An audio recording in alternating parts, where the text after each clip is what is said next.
Hey guys, welcome to the Not Just Strategy YouTube channel, and today we are going to audit LinkedIn profile of Nicole. I don't know how to pronounce your last name, Nicole, so please forgive me for that.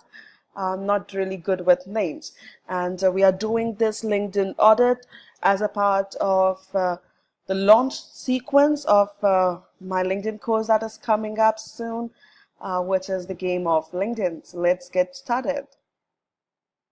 So yes, this is Nicole's LinkedIn profile. First thing first, the URL. Nicole has customized her URL, and it doesn't have the junk values, the alphanumeric values that would come after the ID that LinkedIn decides for you when you first log in. So it's great that Nicole has personalized it.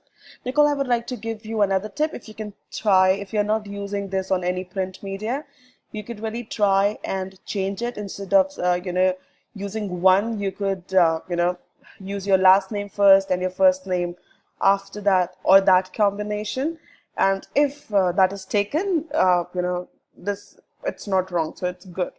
So we can do with that as well. Now, if you have watched the very first, the level 0 video that I shared, the background is very important. This background photo right here, this is a very important part of a LinkedIn profile. Reason being, consider it as a dance performance, right? The dance performance, the music, everything is great, okay? But it is the background, the props and everything that takes it to another level altogether. And because it impacts us on a very subconscious level, so this background photo is something that is missing. And I always say a picture, that this is an opportunity to infuse your brand into it, give out your message. And as they say, a picture is worth 1,000 words. So why to let this awesome chance of branding yourself or your business go? Okay, the headshot is perfect, so 10 on 10 on that one. The headline is missing. Headline is 120 character space that LinkedIn offers to it is how do I say, it is your attraction magnet. Okay, so just using your position, okay, like assistant director CPS at university, at Pace University, that, see, we have Pace University here, we have Pace University here as well, and designations would anyways come. Let me show you my profile. Let me just bring it up for you if I can.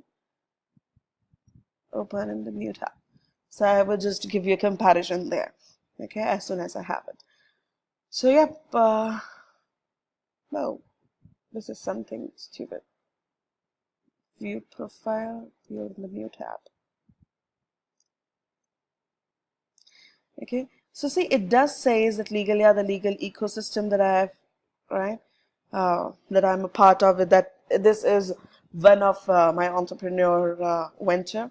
And in the 120 character limit, I have this message that I like to, tell to people. So that kind of message for you is missing here. If you would like to really add your designation there, it's perfect, but add something else. What you do there, for whom you do whatever you do, okay? So that part, that, one line teaser is missing. Now, when we come to the summary part, summary is your storyboard. This is where you entice people and build a communication and woo them to contact you. Okay, and these are just 3 lines. Okay, and this doesn't give any critical information. It doesn't talk to people. It doesn't tell people what you do, whom do you do it for, what are your specialities, why others, and again, why they should connect with you. What is it that you can bring on plate or on the table with them, and why should they get connected with you? So even if it is for having people join your team or you joining others team, whatever is the purpose of your being there on LinkedIn. Whatever are the people whom you want to have in your network and use them in your business or in your profession, you need to talk to those people, build a story, tell them who you are and everything. So this is your introduction kind of thing. So yeah, and it's 2000 um, characters which we can use, and we have hardly used a few here. I guess I would really encourage you to draft an awesome headline and back it up with the summary. Do not forget to include, in the last part of the summary, encourage them to get connected with you, either to, read your blog or to get on and send you a message or send you an email, give your email address, whatever you want them to do after seeing your profile, after reading a summary. Because try to understand it is 2000 characters. Okay, it goes something like this. Okay, so this is quite much. And if someone is coming to this line and reading this, I do want them to take some actions. Okay, so this is where I want them to go, this website or this website, anything, any call to action would do. But yes, you don't want to leave them hanging like, yeah, okay, I read the summary, now what? Right? And next is the media part. See, I have connected my profile with two medias. Okay, we have really took this link down and changed the URL few hours back, and I haven't updated it here yet. So I would update it, and here also it would be an image that would be displayed. Okay, so there is another option, this particular thing which you really should do. It could be anything. It could be your website, it could be a video that you want to share with people, it could be any blog that you have written, it could be any publication where you have been mentioned or you have been given credit, anything that you want them to check out. A great way is to put your opt-in offers there on those media files. Okay, now this part again, okay, your activities is really missing from your profile. Reason being, maybe you're not really that active on LinkedIn of recently. So your recent activities, like whatever you do, really impacts people when it comes to building authority and introducing yourself. Yeah, so it helps in both it helps for both the things. So what to share, what not to share, what kind of things you would like to put on LinkedIn is very important, and that is covered in the level 0 video if you have watched it. When it comes to experience, I see, in the for the latest 2 experience, there isn't anything that you have written. For others, yeah, there are a couple of lines you have written here, but try to understand this one thing.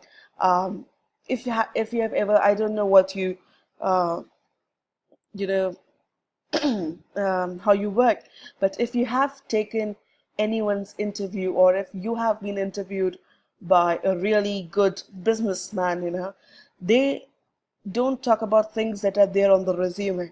They talk about what you learned from your tenure at this particular job or in that business or at that school. So what you learned from there. This is a place where you can really add that, and how it add some information about what you learned there and how that helps you in what you are doing today. Okay, so it could really start from the last one, from the very first one. Okay, or I would rather say, oops, no battery. So it all starts from here.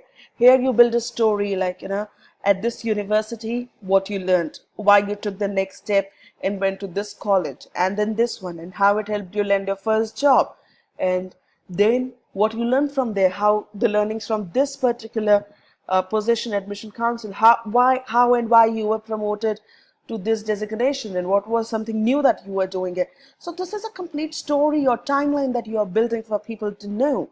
Not everyone is going to go through this end to end, but whatever a person reads should have something that entices them to know, okay, what next? Okay, this is how she got her promotion, what she did next. So there are 3 promotions that you went through in the same college.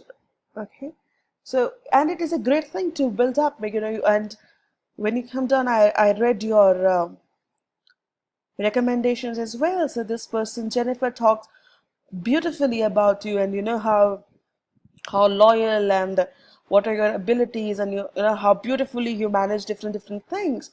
So pick these things about what you are known for, what your ideal clients or people who you want to network with would like to read about you, and weave it in the story of your professional timeline from education to where you are today, right? Another thing is skill sets. You are 28 people, 24, 17 people endorsing you for different skills, and that's great. Now what you need to do is think carefully and strategically. Is Are these three the only skills that your prospects or your ideal people on LinkedIn are looking for in you? If not, what would others be? And then strategically, you need to contact your network people and ask them to endorse you for those skills. Okay, so yeah, so far so good on this one. And there are four recommendations that you have received, and you have a huge career span. So this should be somewhere around 10 for now. So you can request more people for recommendations. That would be great. And your interests are cool. Another thing that isn't mentioned here is your what do we say, volunteering services. So let me just check if I missed any point in the audit. Yes, awards and recognitions. Okay, are there any awards that you have been awarded with, recognitions, any certificates, anything? Okay, um, maybe it could be a letter from a customer, okay, a success story, that kind of a thing. So you can put it in form of like I received the red carpet service award. That was something one of my client just made it, and wrote it in the mail, and I converted it into and for me that was a recognition, that was a kind of an award given by my client. Okay, so it doesn't fall into the award category as such, but for me it was. So I positioned it, and I built a story around it that way. When I was when I was working under people. And custom URL is good. Education section we have covered. Contact information, yes, that's another very important point. On your profile, because we are not connected right now, and that's good, because in your public profile you haven't shared your contact information. So go into the profile settings and see what contact information you would like to give for people, to get in touch with you. Okay. Yes, you may think that they can definitely connect with you on LinkedIn, but there always should be another contact information. Maybe some people, do not want to actually wait till the time you accept your request or anything and want to get in touch with you quickly. Then skills, experience are covered, recommendations, and volunteers is also covered. So that's all. That's your LinkedIn profile audit. I would, request you and recommend that you go through this audit, check out what you need to do, and give it a go. Try it, and you can definitely, you know, put things and your questions and your comments in the group, and I would be happy to help. See ya. Bye bye, Nicole. Thanks.